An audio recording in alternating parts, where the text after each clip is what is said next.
Sana maintindihan mo na nagsinungaling ka sa akin. Maghihiwalay ba tayo, babe? Jordan? Halo kung matutupad na yung mga pangarap ko. Kasama na kami ni Tori, ni Jordan. Babalik din yun, I'm sure. Alam ko naman na may sinisikreto ka sa akin tungkol sa inyong dalawa ni Christy. Pero naloka din naman ako sa revelasyon mo, di ba? Pinagtatakpan mo yung babae yun. Ano ba kasi mahihita mo doon sa pesta yung Christy na yun, ha? Gusto mo lagyan ko ng gasa yung bibig mo? Yung simula pa lang, yung kakabalik pala ni Christy, alam mo naman na may nangyari sa kanya doon sa kuta. Sabi niya sa akin, pinilit siya. Iba yung nag-asawa.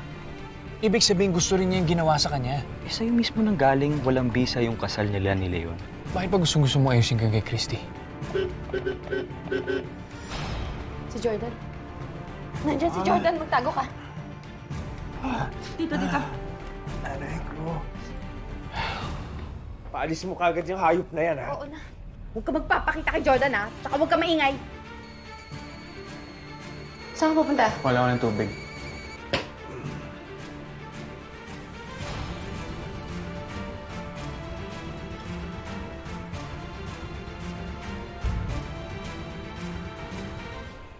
Jordan?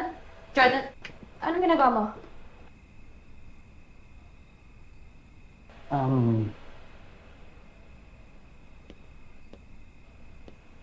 Bakit may... daming dugo? Ba't may dugo?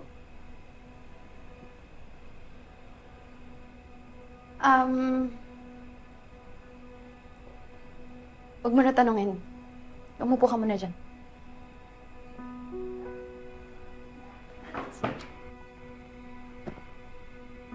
Huwag mo na pansinin yan. Nakakaya. Nakakaya? Nasugatan ko kasi yung paa ko kanina. Ginagamot ko kaya di ko na nalinis kasi bigla kang dumating. Saan yung sugat mo? Ha? Wala, wag mo na tingnan, nakakaya nga eh. I'm sorry. Alam mo, parang nawala naman na yung lasing mo. Ba't hindi kaya kunin mo na yung kailangan mo habang tinitimpla ko yung kape?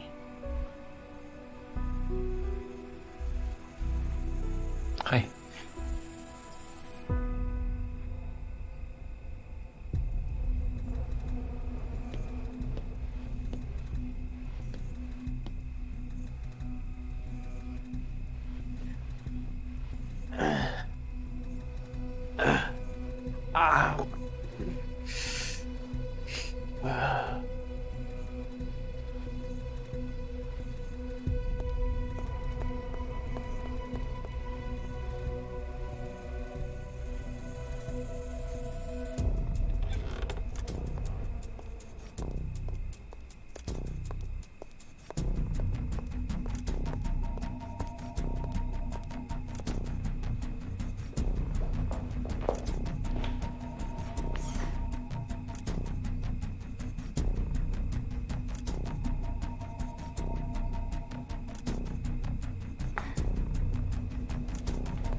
Nakuha mo na yung amplifier? Nalagay ko na sa auto.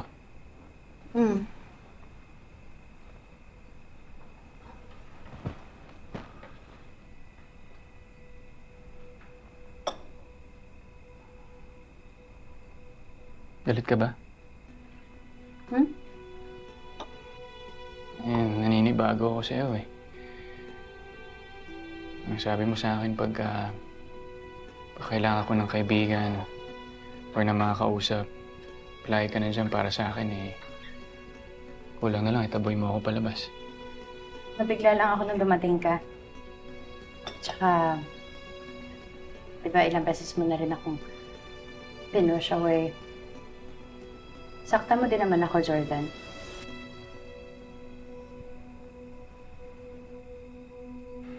I'm sorry.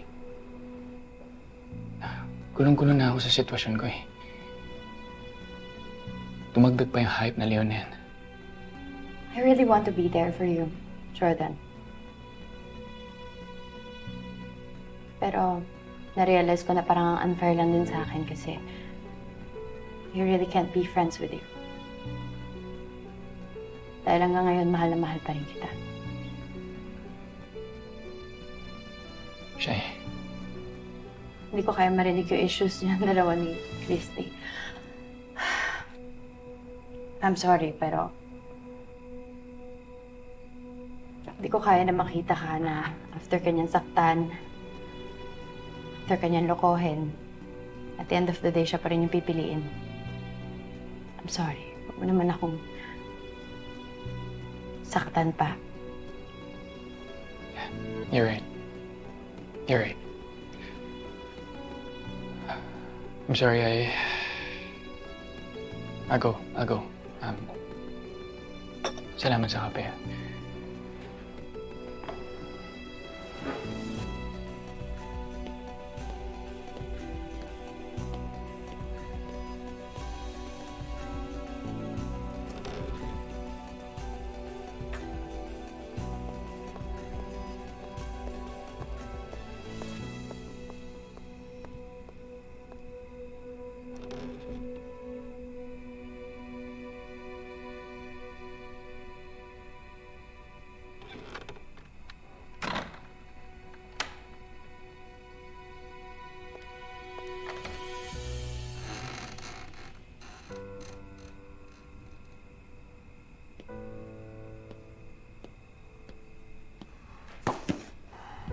Buti naman umalis na yung hayop na yun.